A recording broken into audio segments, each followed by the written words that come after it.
जय श्री नारायण समस्ते सुखरे शांति रुहतु यही मु मोर इष्टों पाखे प्रार्थना करुच्ची। आज आपण मान सहित सेयार करने को जाऊँगी माँ लक्ष्मी नारायण व्रत एवं एकादशी मु घर ठाकुर पूजा किपरि करी ताही आपण सहित सेयार करी। प्रथमे मु ठाकुर बासन सफा कर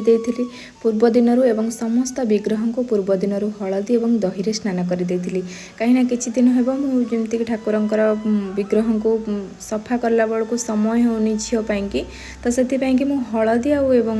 दही रे सफा करी ठाकुरंकर विग्रह को सफा करने स्नान करदेवाई किसी भी केमिकल रो व्यवहार करा जाय नथाय जेमति कि पित्तल मूर्ति को काले सफा चिकण देखा से करा जाय नथाय। जदि आपण रेगुलर हिसाब रे दही हलदी महू ए सब रे पंचामृत रे जतले विशेष दिन पूजा रे स्नान कर देउछंती ताले मूर्ति तो नेचुरल जति चिकण आसी माने रहिबा कथा सेतिकी ही माने ये सब कम जहाँ देखुं पूर्व दिन मु करई कारण जदि विशेष दिन पूजा रे आपण ये सब कम करेंगे ताहले विशेष दिन पूजा बहुत विलम्ब हम ताहले समय जमा भी हेनी तो से जब समय अच्छी देन करें किंतु पूर्व दिन करदेले आपण समय आराम से बंचो विशेष दिन पूजा को अधिक प्राधान्य दे पारिबे। शुक्ल पक्ष एकादशी पड़िले माँ लक्ष्मी एवं प्रभु नारायण को जुगल भाव में पूजा करा जायथाय लक्ष्मी नारायण व्रत ही करा जायथाय।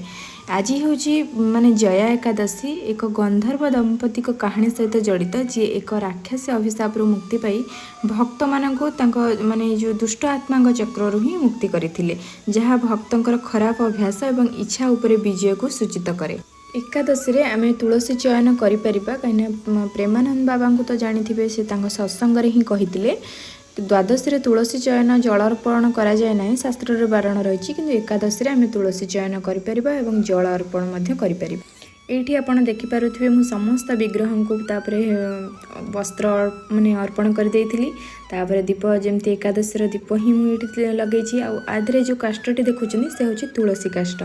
एकादशी रे तुलसी काष्ट को दीप आकार भगवान विष्णु को तुलसी काष्ट रे दीप अर्पण करिवार विशेष महत्व रही किंतु मु एमिति करि न थाए एहा सहित सुश्री दीदी को वीडियो जी देखिला परे मु दीप को तेजीबा पई कि तुलसी काष्ट को व्यवहार करि थाए। और सुश्री दीदी को तो भल भाव में आपण जानिथिबे तो तांकर जेतेक पूजा माने विधि मते ही बहुत भल लगे और से जहाँ कही थांती सठिक कथा कही थांती शास्त्रीय नियम जेतु कही थांती मु तांको ही बहुत मानि थाए। एठी आपण माने देखि पारुथिबे माँ लक्ष्मी को दुर्लभ अर्पण करिछि तुलसी भगवान को अर्पण कर देछि तापरे चंदन सिंदूर ही माँ को अर्पण कर देथिले। हम जदि किछि विशेष दिन पूजा हैला व्रत हैला ए सब करूछंती ताहले संकल्प ही निहाती करा जायथाय। मु तो पूर्वरु ही माँ लक्ष्मी व्रत करिथिले किंतु ए वर्ष झियो जेतु छोट अछि तो मते करबा पई सुविधा होनी आपण जदि चाहिबे घरे ही करि परिबे माँ लक्ष्मी नारायण व्रत जुगल भाव में पूजा करिकि नचेत जदि सतिकी सुविधा न होउछि ताहले मंदिर जाइकि जेकोसी विष्णु मंदिर जाइकि सेठी संकल्प करिकि माने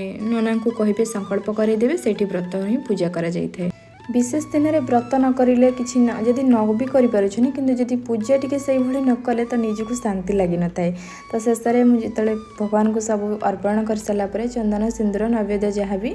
तो मु तापरे कर्पूर आरती कर देइथिली। एठी आपण देखुथिबे मु जगह को एई भली माने जहाँ थिला अर्पण करिछि कने झियर जन्मदिन भी आगको अछि तो मु भाबिथिली ए सब पूर्वर छोट छोट काम करनेले तो मत से दिन को अधिक ही माने जोटा कि प्रेशर नथिबो। आशा करुछि वीडियोटी भल लगी जदि भल लगे ए हिंदू परिवार सहित संपर्क आगको बढ़ाबे। रहिली जय श्री जगन्नाथ।